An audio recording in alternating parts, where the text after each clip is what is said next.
Hello, everyone. My name is Jim Martin, and it's a great pleasure to be here with you today to discuss the topic of self-determination assessment. Before we dig into the presentation itself, allow me a couple of minutes to tell you who I am. I actually grew up in Illinois. I was born and raised in East Central Illinois, a small farming town. Went to school in Illinois, worked for a few years in Illinois prior to going back to graduate school. And I went to the University of Illinois to obtain my doctoral degree, where I studied at the time what we now call secondary transition education. Since then, I've been in universities across the country in the special education program at these universities. I taught for 15 years at the University of, no, actually 16 years, the University of Colorado, Colorado Springs, moved from there to Norman, Oklahoma, where I began the OU Zero Center, directed the OU Zero Center, held the Zero Center Endowed Chair, was a professor in the Department of Educational Psychology, and I taught in the special education program. And now my official title is Professor Emeritus. Has a nice ring to it, Professor Emeritus. What that means is basically I'm a retired guy. And now that I'm retired, it gives me time to do things like this, to make a series of webcasts. So enough about me. I have to mention that my dog in the corner, you might be able to see him over by the window. He's laying down there, and I wouldn't be surprised if he comes up during our talk this afternoon and wants to join in. But if he doesn't, hopefully he'll just stay there asleep. And if he does, I apologize for that. If I left him out, he'd be barking at all the workers we have in our neighbor's yard. We had a huge hailstorm a few weeks ago that just destroyed the roofs and windows in our neighborhood. And we have new roofs going up all around us. So fortunately, it's not next door or our roof. And so, well, our roof already has been fixed, but our neighbors are getting their roofs fixed today. So outside is kind of noisy, but in here, we don't hear any of that. So having said all of that, give me a couple minutes to, won't be a couple minutes, just a little bit of time to select all the right buttons. I'll share the screen, and now we'll get started. First of all, I'd like to thank the Illinois Center for Transition and Work for sponsoring these webcasts at the University of Illinois, the Urbana-Champaign campus. The title of today's webcast is Identification of Generalizable Self-Determination Strengths and Needs. More about what that means later. Today we have three broad topics we're going to discuss. First is the purpose of special education. Second, we'll look at transition assessment fundamentals. Third, we're going to go into depth and examine no-cost self-determination assessments that are all available for you to use with your students and your families. So today specifically, we're going to cover the ChoiceMaker self-determination assessment, which is the only one of these that is a curriculum referenced assessment tool. We'll look at the AIR self-determination scale or assessment. We'll look at the ARC self-determination assessment, and we'll look at the self-determination inventory. Doesn't mean this is all there are. There's other self-determination assessments out there, but these are my favorite. They all have ample validity information, so we know that they're designed to work for students, adolescents with disabilities, and they have ample supporting validity evidence to tell us they're good assessments to use with our population. There are other assessments as well, but these are my favorites. So these are the ones we're going to cover today. Let's begin by looking at the purpose of special education. Idea 2004, in the very first paragraph, defines a purpose of special education. Before I describe what it is, what do you think the purpose of special education is? What do you think? When I would ask this of students, or when I'd be doing in-service training in person with educators, I would always ask this question, and the common answers I would get, well, the purpose of special education is inclusion, or the purpose is to have individuals with disabilities stay in general education classes, or the purpose is to even the playing field. But you know, those are all tools that we do, and hopefully one is an outcome.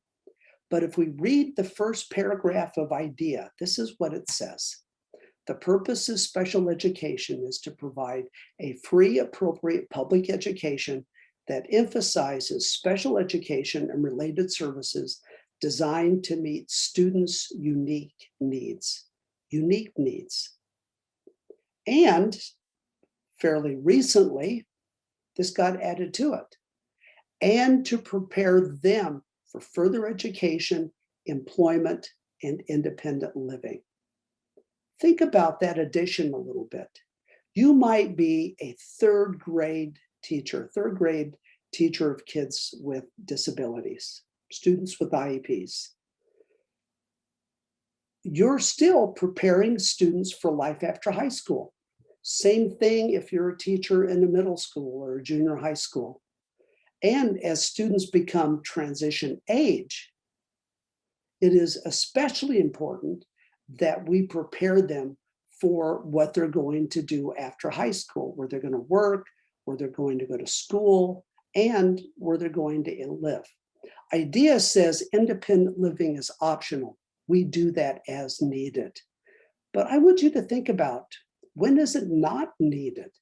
All of our students that we have now are going to live somewhere. They're living somewhere now, and they'll live somewhere when they're out of high school.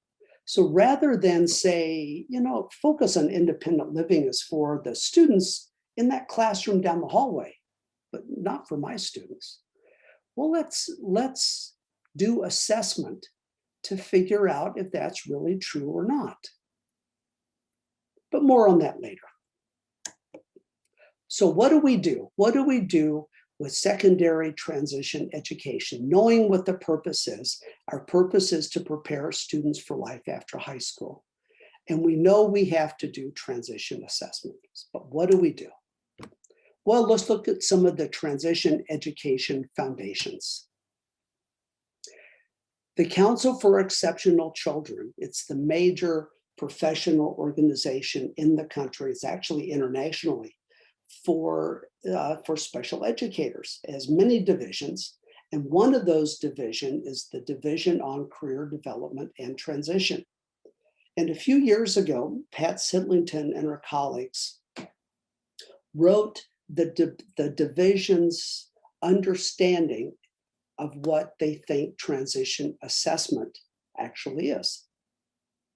According to CEC's Division on Career Development and Transition assessment is the ongoing process of gathering data on students' needs, their interests, and how they relate to demands of current and future working, educational, and living environments.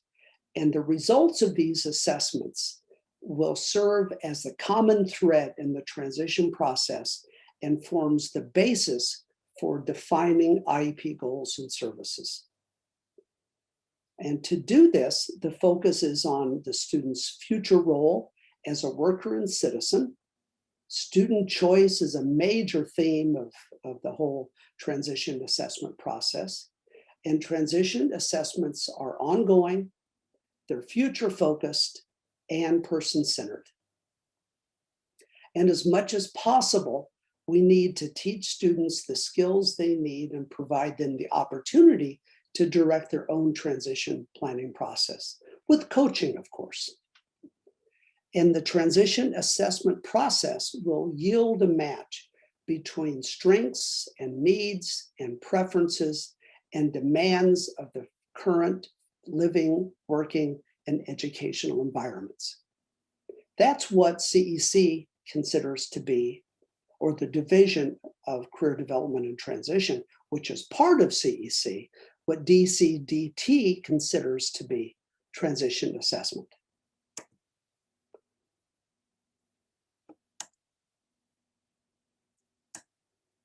So the goals of transition, let me just reiterate, the goals of transition assessment are to help students make informed choices, to help students take charge of the process as much as they can and with coaching, and to help students understand the skills they need for desired post-secondary environments. Gary Green and his colleague Carol Kochar-Bryant, in their transition text, this is one of the early editions of their transition text, they identified the critical transition questions that we as educators need to provide a means for students to answer for themselves and for their families. So we want the transition assessment process to basically do this, to provide answers to what are my interests, my skills in school, work, and in community living. Where do I want to live as a student? Where do I want to work? Or where do I want to learn after leaving high school? What courses do I want to take in high school? And what experiences do I want to have in high school to graduate and prepare myself for life after high school? What are my strengths? What do I need to improve on? What do I need to learn to accomplish my short and long-term goals? It all comes down to, what do I do from a student's perspective? What do I do after leaving high school? Think about the students you have or that you know of who are soon leaving high school or have left high school. Did they really know what they were going to do when they left high school? So many students with IEPs, when they leave high school, really don't know. Patton and Dunn believes there's some themes through transition assessment that really help students and families. That the more students and families know about future settings and student skills in those settings, the more likely the student will be successful. And the more comprehensive the transition assessment process, the easier it is to develop a useful and effective transition plan. And the more families and educators and students participate in the process, the stronger the plan will be.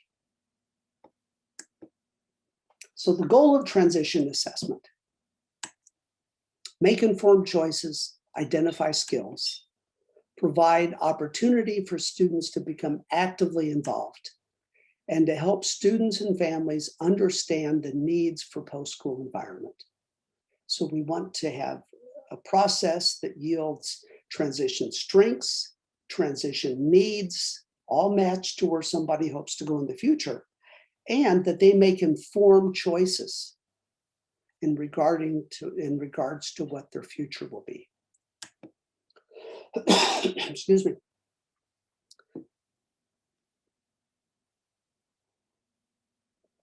The federal special education laws tell us that IEPs must include post-secondary and annual transition goals. What students are going to do now to be able to achieve those goals.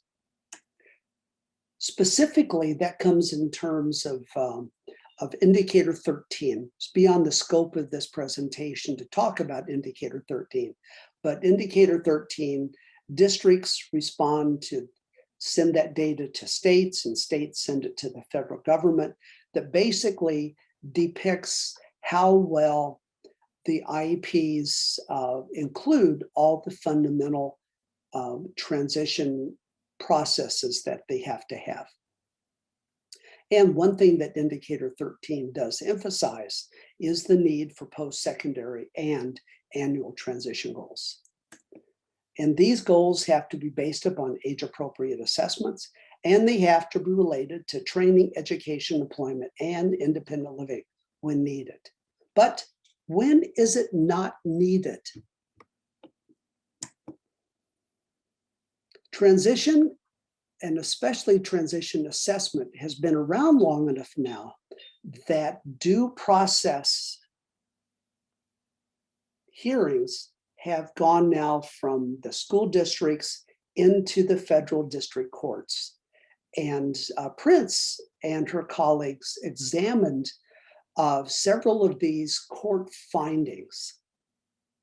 And they found that the courts basically reiterate what the law says.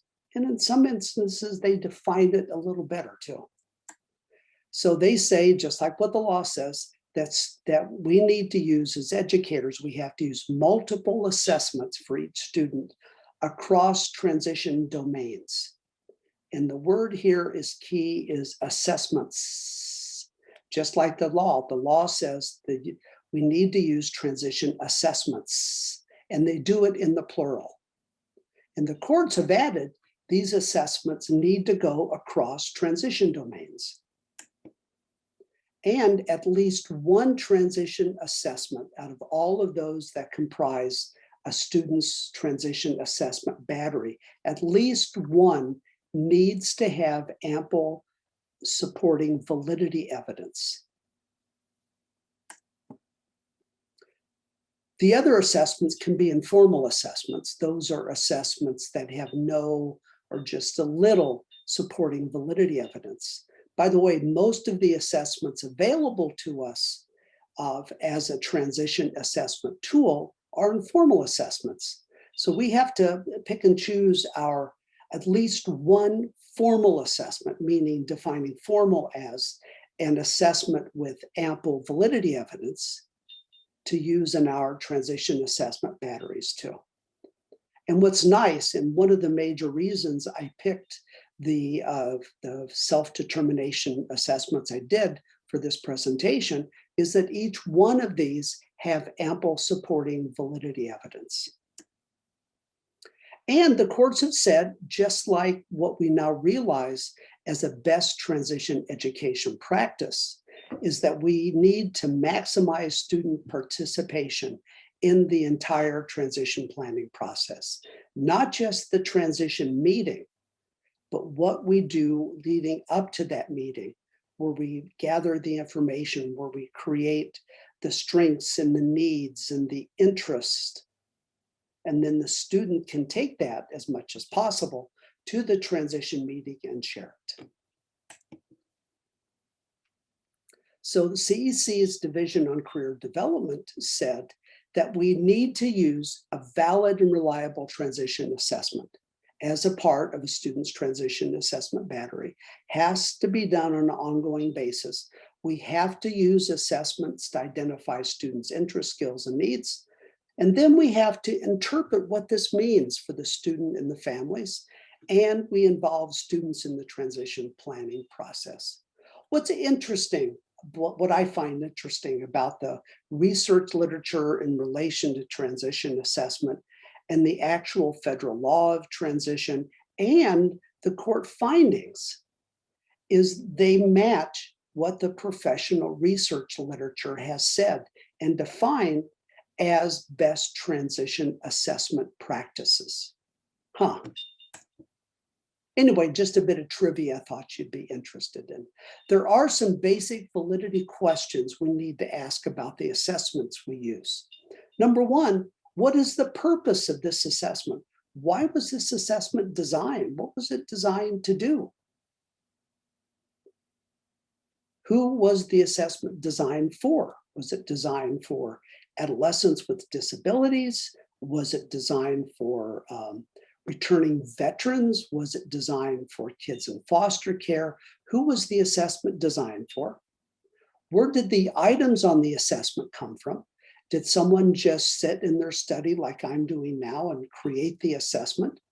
Or did they do it in a more meaningful and valid way?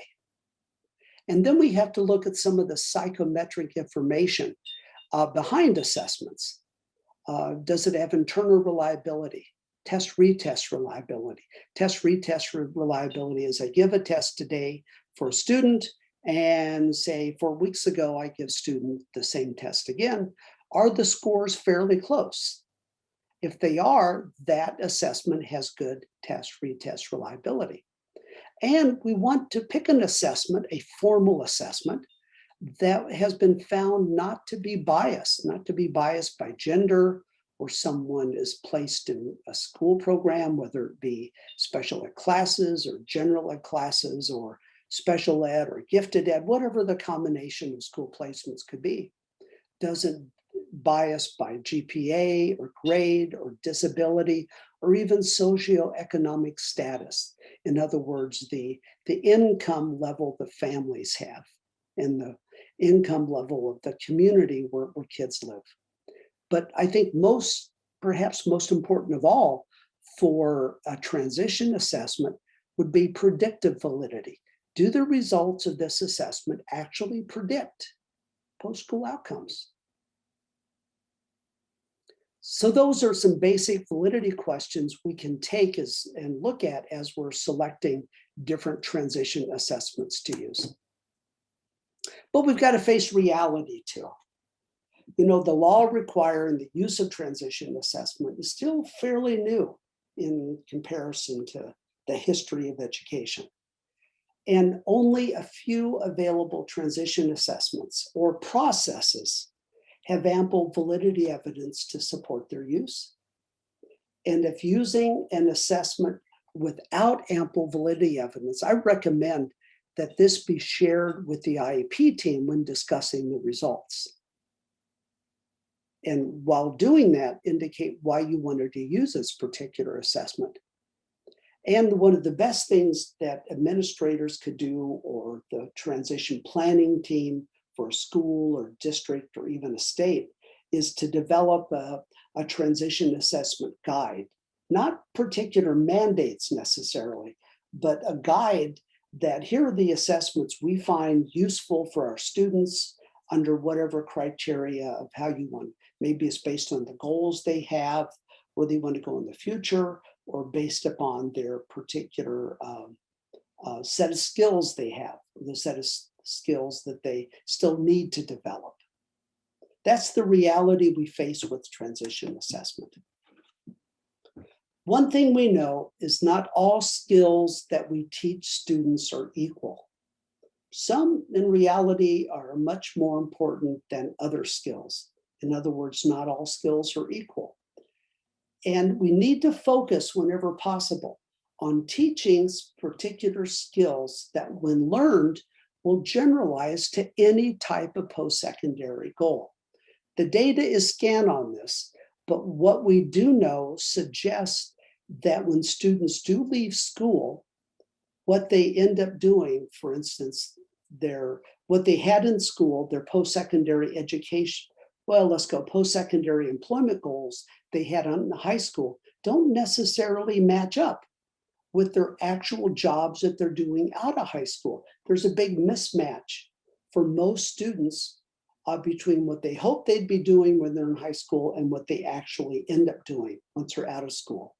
So that's not, at first glance, that could be disappointing, but it really isn't. The point is, we want students to learn a process of looking at their interests, their skills, their needs, comparing it to the available jobs that are out there. And as students learn more about themselves and what's out there, their choices are going to change. And so it doesn't surprise me that there's a big mismatch between actual post-secondary employment goals and the job students get when they're out of high school. Like, I remember when I was in high school, the one time I saw a high school counselor, I told that person I wanted to be an archaeologist. Didn't happen, but enough of that. But what we want to do is we need to focus on generalizable behaviors that when students learn these, it will generalize to any type of post-secondary goal they choose. So we want to focus on self-determination skills that we now know predict better post-school outcomes, improved employment outcomes, improved further education outcomes, and improved independent living outcomes. when we have a set of behaviors that we know are this powerful, it really behooves us as special educators to make sure we find the opportunity to help students learn these skills.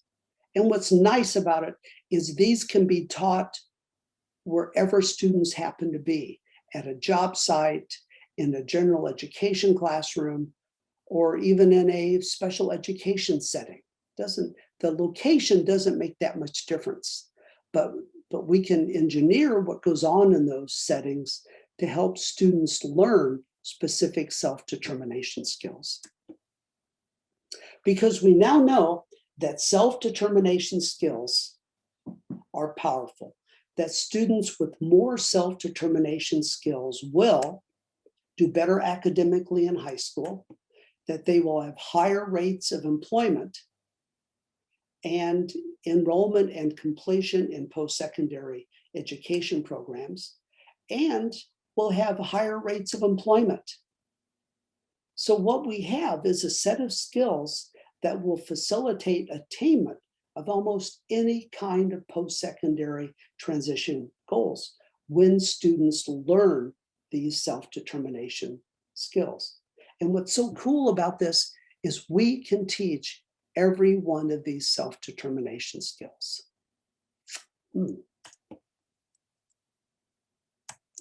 So,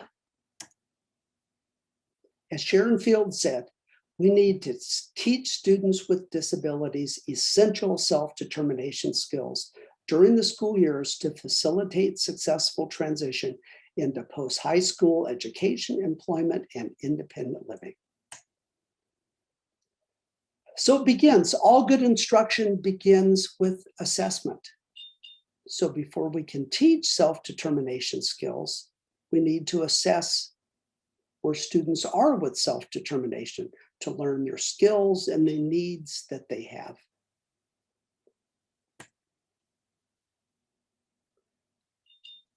So we're going to cover 4 different self-determination assessments, and all of these have ample supporting validity evidence. And your task is to find 1 or 2, maybe 3, that will work for your students, that your students can comprehend, that they can get engaged in as much as possible and be a part of it. These assessments are for probably the 85 to 90% of students with IEPs who have ample skills to complete these assessments. Right now, there's no self-determination assessment I know of for that other 10% of students or so with IEPs. So the first one we're going to look at is called the ChoiceMaker Self-Determination Assessment. It's a curriculum referenced assessment, which means that it matches exactly the ChoiceMaker curriculum. I'll show you how in a couple minutes what that is. So the self-determination assessment itself, it is derived from Martin and Marshall's ChoiceMaker curriculum. The curriculum was created first, and the assessment followed the creation of the curriculum. And the curriculum came from self-regulation and self-determination theories. Today, that's all wrapped up in Dennis Smith-Fogg's theory of self-determination. And to use this particular assessment, it was designed for educators to complete on the student. Some teachers will actually do it with the student as they complete it. But how it was designed to be done so the educator will rate the student's skills and the opportunity students have to learn and practice these self-determination skills. Not if the teacher thinks the student could do this, but has the teacher seen the student actually do the skills? And if so, we rate how well the student accomplished that particular skill and the opportunity the student had at school to learn and practice this particular skill. So we complete the assessment, and the educator and student together will complete a graphic profile depicting the results by construct. And there's 3 major constructs. And then the next step is there's a matrix that will be completed based on the results of each item that will indicate students' strengths and needs in relation to these particular self-determination behaviors. And then the needs all match a particular curriculum that is freely available to download to teach these particular skills. And this assessment is socially valid. It has decent test-retest validity data, and also internal reliability. So let's look at the details of this assessment. It's a paper and pencil assessment. Out of all of the self-determination assessments that I know of, it's the only one that is a curriculum referenced assessment. It will identify strengths and needs. There's a professional version only. It's easy to complete and score, and it examines in particular students' skills and the opportunity the school provides for students to learn and practice these skills. And there's 3 major domains. The first domain is choosing goals, choosing education, employment, and personal goals. Expressing goals, students taking this information, their transition assessment information, going into the IEP meeting, being engaged in that IEP meeting, and presenting the results of what they've learned as much as possible, and with coaching to become more engaged in the IEP meeting process. And perhaps most important of all is to take action on goals, where students learn a goal attainment process that involves a student plan. Students take action on the plan. They will regularly evaluate their progress and then make adjustments to their goal, their actions, their supports, etc. So that's what the ChoiceMaker assessment examines in the broad fashion. It looks like this. This is section 2, the middle part of the ChoiceMaker assessment. And it's the one that looks at students leading or being actively engaged in their actual IEP meeting.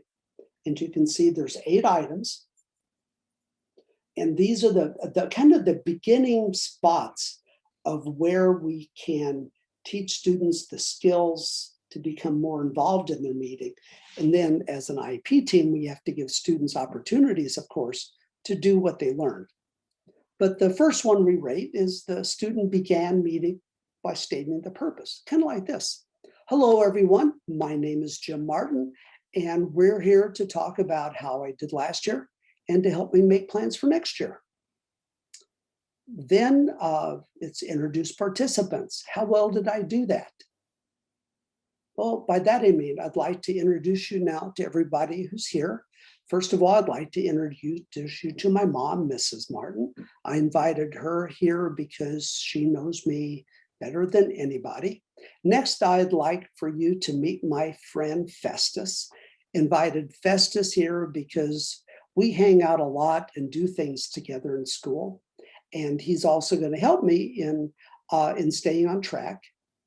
And things like, we'll go through, introduce everybody who else is at the table. We'll talk about how I did on my goals last year. Did I ask as a student, did I ask for feedback from the English teacher, from the math teacher, or whoever else was there at the table? We teach the students to ask questions. If anything is said at the IEP meeting, the student doesn't understand, they need to interrupt and say, excuse me, Miss Psychologist, I don't understand what you mean by the word percentile. Please explain that. Deal with differences in opinion. My goal, I'd really like to do this, but my mom wants me to do this. How do we come to a conclusion? What are the supports I need? And then close a meeting by summarizing decisions. Not all the things that a student can do at the meeting, but just kind of the bare essence of getting students engaged in the process. We rate students from 0 to 4.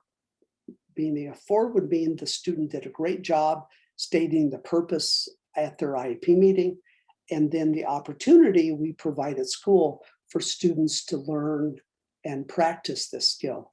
If we don't do it all, it's a 0. If we had a class where students were taught specifically how to do this, we give it a 4. And then we add all those up for a subtotal. This is more what it looks like on the assessment itself. Then when we're done with the 3 sections, choosing goals, student involvement in the meeting, and then the taking action or the goal attainment part, we take the scores from each section and we use that to fill out the profile. As you'll notice, there's room here. If you look at the bottom, we see date 1 and date 2. This was designed to do a pre-post assessment. Do one at the beginning of the year when you feel like you know the student pretty well, and then do one at the end of the year so we can see the progress we made during the year. And so we look at student skills, opportunity at skills, opportunity at school, to do both choosing goals, expressing goals, and taking action across all of those. And then how you read this on the left-hand side goes 0 to 100. That's the percent that the person did. If you look at that first column on choosing goals, this student scored about a 68%.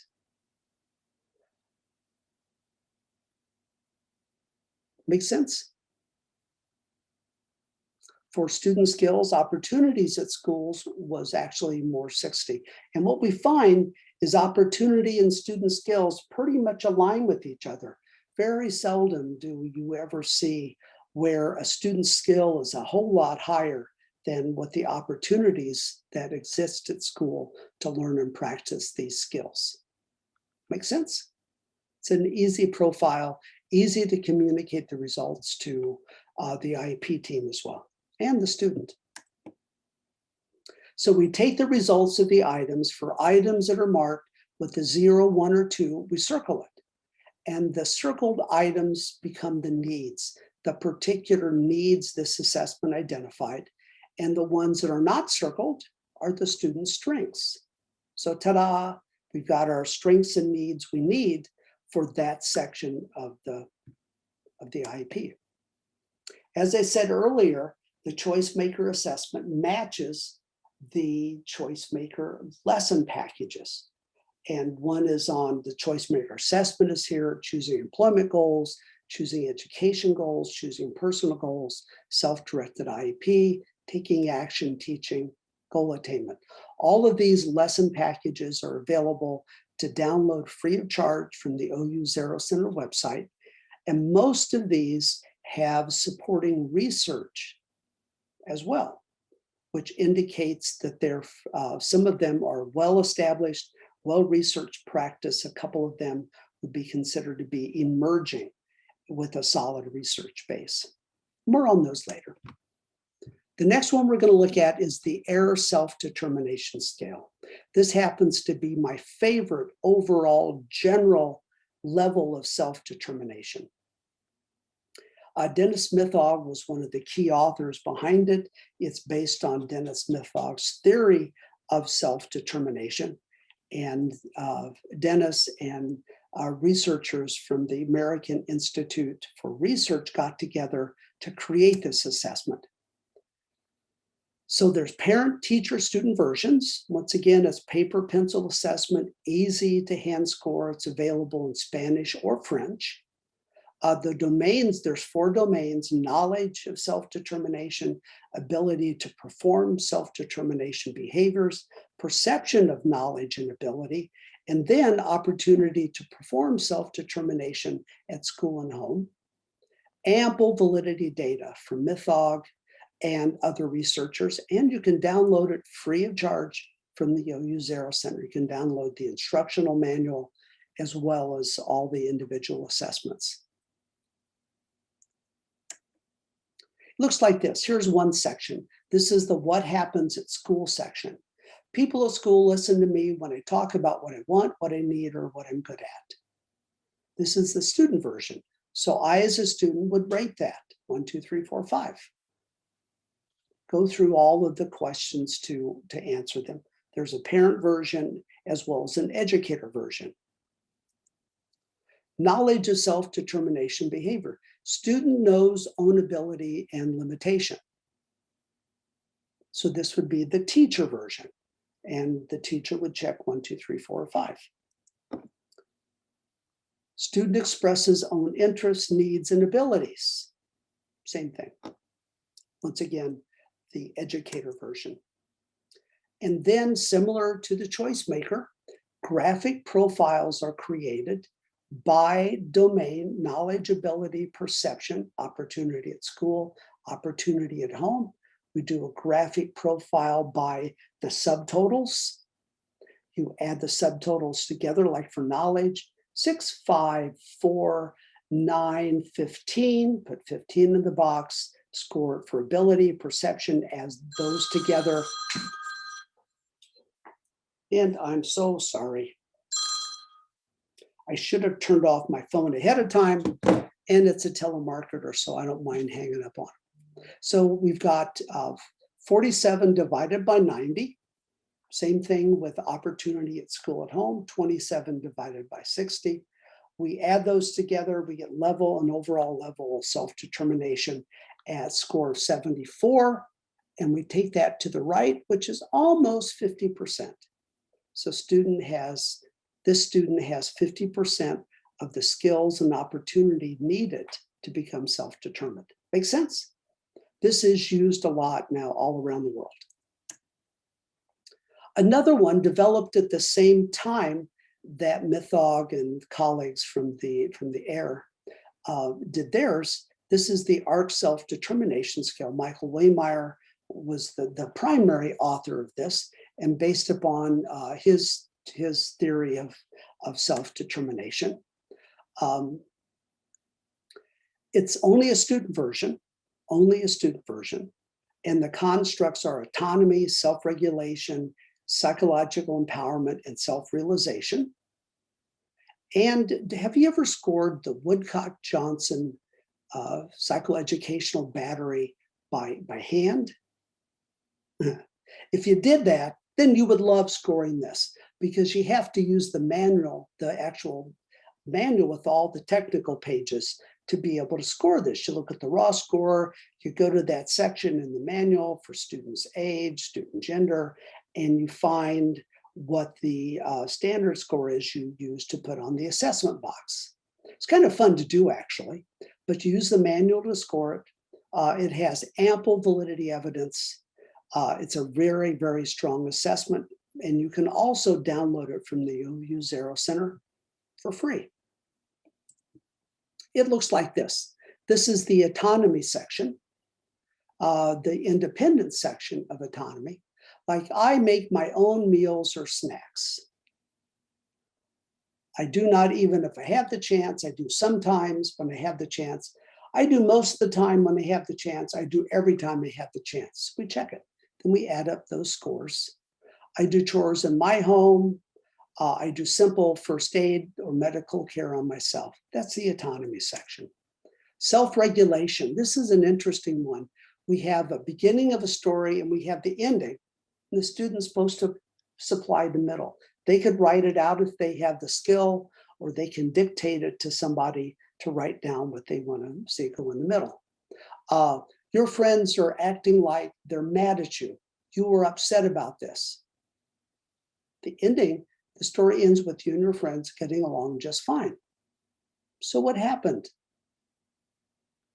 And then you go to the technical manual. You compare the response the student gave to the scores that are listed in the technical manual. If you ever scored an intelligence test, it's much like scoring an intelligence test by hand. Psychological empowerment, check the best for you. I usually do what my friends want, or I tell my friends if they are doing something I don't want to do. Which one? Check one. I have the ability to do the job I want, or I cannot do what it takes to do the job I want. So we score all these together, we pull out the ARC manual, we go through, we find out what the raw scores are, We convert the raw scores to the norm sample and the positive scores. We add all those up and we get the level by construct and then the overall levels. That is the ARC self-determination assessment. There's a not brand new, but it's only a couple years old now. It's the only one of these that are free that have ample supporting validity evidence, and it's called the Self-Determination Inventory System. It's by Mike Waymeyer and Carrie Sjogren from the University of Kansas, and it's based on their evolved version of what self-determination is. Their version of self-determination has a very strong cognitive psychology bent to it, which is different than the more self-regulatory, self-control strategy base that Mythog and others use to develop their self-determination assessments. But interesting, when you get to the bottom line of how you teach it and what the behaviors are, they get to the same point, but you look at it differently. So anyway, the self-determination inventory. It's useful for students with and without disabilities. It's the only one of these that we actually have data on for students in general ed. So students in general ed and special education classes can take this, or students with or without IEPs. There's a student, parent, teacher version, and there's also an adult version for an individual with a disability who's no longer a student, but now they're out of school. It's an online assessment only, comes in multiple languages, and it's free for one-time use. You can buy it as a school system and get more elaborate data printouts, and you get to keep the data. You can go into a controlled website where you can access all the scores together, or you can access it free for one-time use by a particular student. And there's the web address that you would go to use it. A lot of educators like it because it's online. It looks really cool, and it's an assessment with ample supporting validity evidence as well. So it kind of looks like this. This is where Mike Waymeyer and his colleagues have taken self-determination.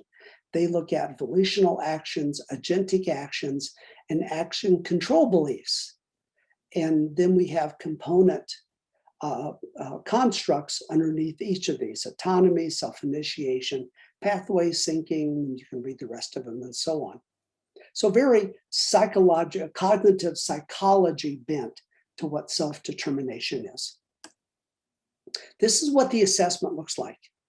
I have what it takes to reach my goal, and the students will take the mouse and just click somewhere on this line.